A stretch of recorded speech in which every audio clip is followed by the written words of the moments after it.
Truth is a blade sharp, clean, unbending, but sometimes the edges cut too deep. And so humanity invented the little lie, a soft cloth to cover the wounds, a cushion for the heart, a bridge where honesty might burn it down. Every day you stand at a crossroads. Do you tell the truth no matter how painful? Or do you smooth the edges with a small untruth, hoping it brings peace instead of conflict? The question is as old as civilization. Is a little lie actually better for your health? Think about it. You've probably done it today. When your friend asked, "Do I look tired?" you said, "No, you look fine." When your boss asked if the project was under control, you said, "Of course," even though you were drowning. We call these white lies. Tiny, harmless, almost invisible. But here's the twist. Some researchers say they might actually help your health, while others warn they can slowly eat away at your mind. So which is it? Lying, surprisingly, can sometimes protect you.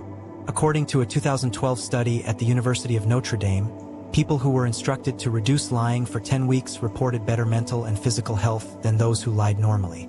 They had fewer headaches, less tension, and even fewer sore throats. But here's the paradox. The study wasn't just about big lies.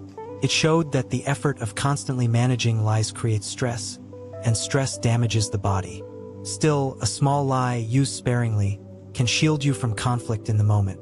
Imagine telling your grandmother you loved her cooking, even if it was a disaster. That little lie prevents hurt feelings, prevents tension, and prevents the spike of cortisol, the stress hormone that honesty might bring. In this sense, the health of the relationship and your own peace is preserved. We humans are social animals, and white lies often act as glue in our interactions. A study published in the Proceedings of the National Academy of Sciences in 2016 found that prosocial lies, lies told to benefit someone else, actually strengthen trust. For example, telling a friend they look good before a big presentation doesn't harm them. It boosts confidence. And here's the fascinating part. The brain rewards you. Prosocial lying activates the same reward centers linked to empathy and bonding. Your body literally feels better when you lie for kindness. Think about it. How many friendships would survive brutal honesty? If your partner asked, "Do you ever find other people attractive?" and you answered with raw truth, would the relationship be healthier or shakier? Sometimes, a gentle untruth is the oil that keeps the machinery of human connection from grinding to a halt. But let's flip the coin. Every lie carries a cost. Psychologists call it the cognitive load, the mental effort required to remember your lie, maintain consistency, and avoid being caught. Over time, this drains energy. Research from the University of California shows that lying increases activity in the prefrontal cortex, the brain's decision-making hub. That extra activity is exhausting. In simple terms, the bigger and more frequent your lies, the heavier the mental backpack you carry. Even little lies, when piled up, can weigh on your conscience. So while one or two small lies may not harm you, a lifestyle built on them slowly corrodes your mental peace. And here's where it gets surprising.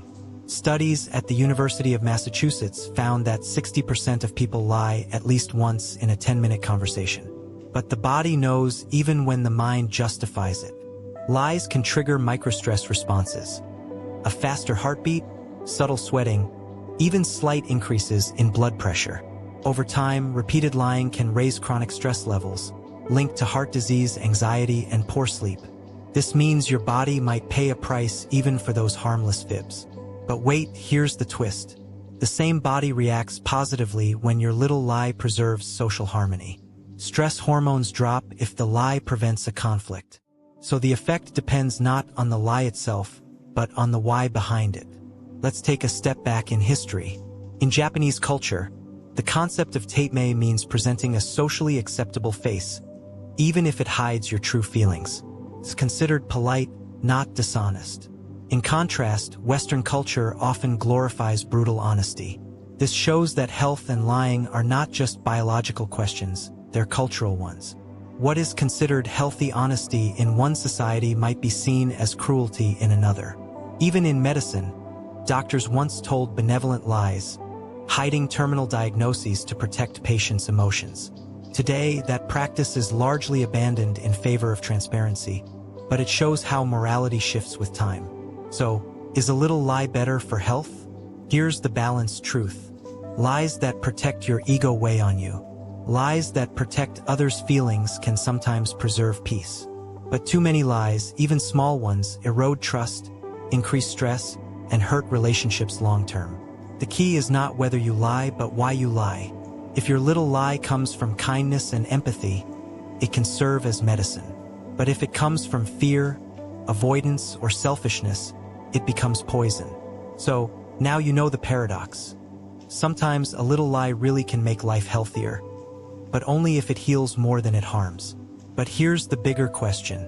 Would you rather live in a world of soft, comforting lies, or one of raw, unfiltered truth, no matter how painful? Tell me in the comments. And remember, next time you face that small choice between truth and lie, ask yourself, am I protecting love, or am I protecting myself? Because in the end, that answer decides whether your little lie is a cure or a curse.